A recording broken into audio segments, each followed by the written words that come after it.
तो कोई सोनी सूरी भी कैसे हो गया। कोई यहां लड़ा तो यहां हमारी एक बड़ी प्रिय कवित्री है, उनका नाम है जसिंता किरकिट्टा। उन्होंने एक छोटी सी कविता लिखी है, पढ़े लिखे विद्वान लोगों आप भी समझना। हमने जब अ से अनार कहा वो खुश हो गए, हमने जब आ से आम कहा वो और खुश हो गए, लेकिन हमने जैसे ही अ से अधिकार कहा वो नाराज हो गए। समझ गए ना। वो जंगल देखने आए तो उनको गाड़ी में बिठाकर पूरा जंगल घुमाओ और वो भी अंग्रेजी में कहें wow what a beautiful Bastar, और चार आदिवासी खड़े होकर के पूछ दें कि बस्तर की जल जंगल जमीन अपने दो उद्योगपतियों को लुटा क्यों रहे हो, तो कहे कि ये अर्बन नक्सल है, ये देश विरोधी है, इसको पकड़ो और जेल में डाल दो। वो डरते हैं, किस बात से डरते हैं वो डरते हैं, किस बात से डरते हैं वो तमाम गोला बारूद, पुलिस फौज और तमाम तरह के लोगों के बावजूद वो डरते हैं। इसलिए डरते हैं क्योंकि कहीं ये निहत्थे और गरीब लोग उनसे डरना बंद न कर दें, इसलिए वो आपसे डरते हैं। हम डर रहे हैं इसलिए वो डरा रहे हैं, लेकिन हम उनसे कोई चीज लूट रहे हैं, मांग रहे हैं, छीन रहे हैं। हम तो ये जानना चाहते हैं कि अगर आज जाति जनगणना हो जाए तो जरा बताओ कि इस देश के 100 अरबपतियों में कितने आदिवासी हैं। जरा जोर से बताना नौजवानों, अगर आपको पता हो इस देश के 100 अरबपति अगर हैं तो उसमें एक भी आदिवासी है क्या? एक भी आदिवासी मीडिया में आपका बैठा है क्या? एक भी आदिवासी आपका आज की तारीख में सुप्रीम कोर्ट और हाई कोर्ट में जज बन करके जितना होना चाहिए पहुंच पाया क्या? देश भर के सेंट्रल यूनिवर्सिटीज में वाइस चांसलर, आपकी आबादी 8 से 9% हो गई है। आपके अगर 100 विश्वविद्यालय हैं तो उसमें 8-9 वाइस चांसलर आपके हैं क्या? आप हैं कहां फिर? तो जनगणना रजिस्टर में दर्ज हुए कुछ आंकड़े, और इसलिए कि आदिवासी के सवाल पर बात न हो, और जब विदेश से कोई देश में देखने आए तो कुछ आदिवासियों को वहां ले जाओ और उनसे झिंगा लाला का डांस करा करके कहो कि यही आदिवासी है। नहीं साहब, इस देश का पढ़ा लिखा आदिवासी भी है जो सूट बूट पहनकर कभी जयपाल सिंह मुंडा बनता है तो कभी इस देश में आज भी देश चलाने वाले लोगों में शामिल हो सकता है। इसलिए उनको अपना एस्थेटिक सेंस और अपनी धारणा को बदलना चाहिए। इस देश में आदिवासी भी पीएम सीएम और डीएम क्यों नहीं बन सकता? इस देश का ओबीसी भी पीएम सीएम और डीएम क्यों नहीं बनेगा? और जिसकी जितनी आबादी है उतना प्रोफेसर, वाइस चांसलर और डॉक्टर क्यों नहीं बनेगा? ये सवाल कोई पूछ देता है तो प्रशासन को लगता है कि ये सवाल गलत है। कैसे गलत हो गया ये सवाल? और आप पूरे देश में शिक्षा देनी चाहिए, पाखंड फैला रहे हो। और पाखंड कैसे? ये हमारे ओबीसी समाज के जितने लोग आए हैं वो सब जानते होंगे। जब मैं छत्तीसगढ़ आता हूं, एक कथावाचक की चर्चा यहाँ के लोग करते हैं।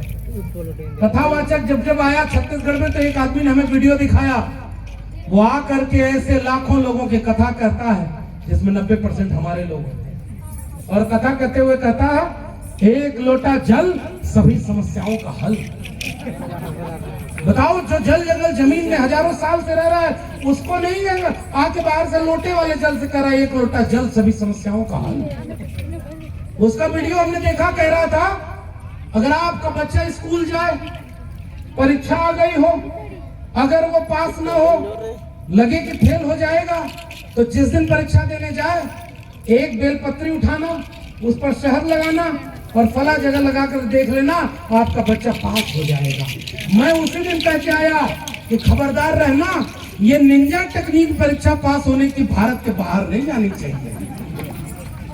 तुम यहाँ कर्मकांड करके भारत को विश्वगुरु बनाने का झूठ बोल रहे हो। एक एक कथावाचक घुमा रहा है पूरे देश में। कोई कहता है हिंदू राष्ट्र बनना चाहिए, कोई कहता है सब हमारा धर्म है।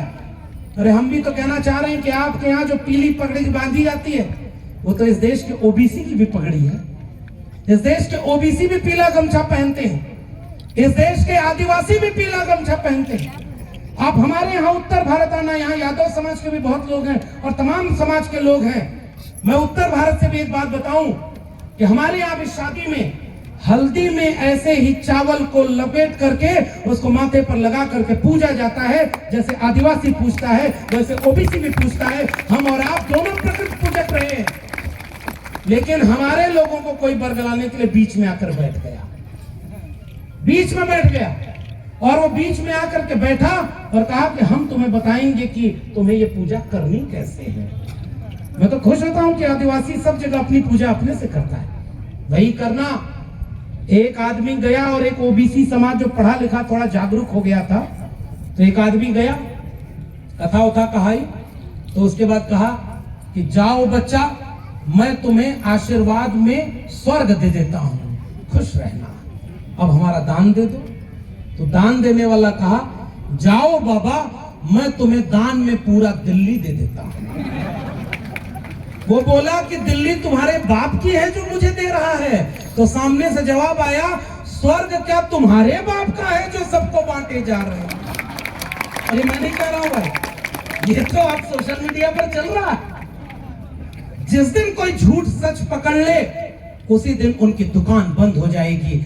आज इस देश में दो दुकान से खतरा है, एक दुकान जो धर्म के नाम पर लगाई जा रही है और दूसरी दुकान जो फैक्ट्री के नाम पर लगाई जा रही है। इन दोनों दुकानों ने इस देश को लूटने के लिए धर्म और राष्ट्र के नाम पर सबको इमोशनली ब्लैकमेल कर लिया और पीछे से पूरे देश को अंबानी अडानी जैसे पूंजीपतियों के हाथों में बेच रहे हैं। आप प्रोफेसर की डायरी पढ़ेंगे तो आपको पता चलेगा कि इस देश में शिक्षा को बेच दिया गया है। यूजीसी से एक कानून ले आया, एससी एसटी ओबीसी को कैंपस में भेदभाव से रोका जाएगा।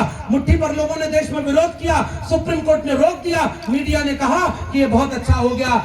जब मीडिया में तुम, सुप्रीम कोर्ट में तुम और विरोध करने वाले तुम, तो बताओ इस देश में हमारे लोगों के लिए कोई कानून नहीं बन पाएगा? फिर हम और आप कहां करेंगे? शिक्षा बिक गई तो बताओ सबसे पहले अनपढ़ कौन बनेगा? ये देश के एससी एसटी ओबीसी बनेंगे। जब देश का एससी एसटी अनपढ़ हो जाएगा तो सबसे पहले कहां जाएगा? या तो नशे में जाएगा।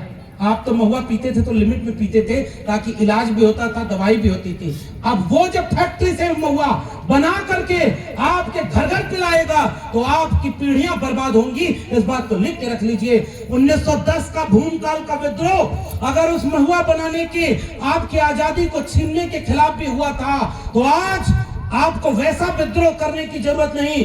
बाबा साहब का संविधान हाथ में लेकर के संवैधानिक तरीके से अपनी ताकत दिखाओ, वरना महुआ नहीं, आने वाली पीढ़ियों के शिक्षा, रोजगार सब छीन लिया जाएगा और पीढ़ियां गुलाम पैदा होंगी। इस बात का संकल्प लेने का दिन भी आज होना चाहिए। और इसलिए मैंने कहा कि आपको पढ़ना चाहिए कि आप यहाँ पर अपना जल जंगल बिल जमीन जैसे नहीं बचा पा रहे, वैसे इस देश के लोग शिक्षा नहीं बचा पाए। विश्वविद्यालय बिक गए। जो पढ़ाई हमने 300 रुपए में की, आज वो पढ़ाई 30,000 रुपए में हो रही है। कितने लोगों के पास इतना पैसा है? जो पढ़ाई हमने की बहुत कम पैसे में, आज वो लाखों लाख। अगर आप आदिवासियों, आपके तो IIT IIM में MBA करने और मेडिकल के बहुत कम बच्चे जाते हैं। अभी एक नौजवान से मिलवाया उन्होंने कि ये डॉक्टर बना है, उनको मनोबल बढ़ाओ। गरीब हो कोई बात नहीं, लेकिन जमीर को गिरवी रखना, उससे बड़ी गरीबी दूसरी कोई होती नहीं। इधर बात खुददारी सबसे बड़ी होती है। एक एक रुपया जोड़ करके अपने बच्चों को शिक्षा जरूर दिलाना, ये मैं निवेदन आपसे करके जाऊँ। अगर पढ़ा सको तो अपने बच्चों को बाहर पढ़ाना, लेकिन पढ़ाई अगर नहीं होगी तो फिर गुलामी होगी। बाबा साहब डॉक्टर भीमराव अंबेडकर, संत गाडगे ने कहा कि अगर थाली ना हो तो हाथ पर रोटी रखकर खा लेना, लेकिन अपने बेटा और बेटी को शिक्षा जरूर दिलाना, क्योंकि शिक्षा मानसिक गुलामी से आजादी दिलाती है। और एक बात और कि अगर आपको हक और अधिकार चाहिए, मांगने से भीख मिलती है, अधिकार नहीं मिलता। और अधिकार पाने के लिए हम उस हथियार और हिंसा की लड़ाई के समर्थक कतई नहीं है। और बाबा साहब अम्बेडकर के संविधान ने हमें ये ताकत दे दी कि जमहूरियत एक तर्ज हुकूमत है कि जिसमें बंदों को गिना करते हैं, तौला नहीं करते। आपकी गिनती ज्यादा है तो आप एकजुट हो जाओ। आओ एससी एसटी ओबीसी समाज, माइनॉरिटी समाज के लोगों, बाबा साहब का संविधान हाथ में लेकर के अपने बच्चों की शिक्षा के लिए, अपने बच्चों के रोजगार के लिए, अपनी पढ़ाई कमाई दवाई के लिए एक होकर के आपको भारत बचाने की लड़ाई लड़ना होगा। और आखिर में मैं ये निवेदन भी करूंगा, क्योंकि मेरा समय लगभग पूरा हो गया और मुझे मजबूरी है कि आज ही फ्लाइट पकड़ के निकलना है। लेकिन ये कार्यक्रम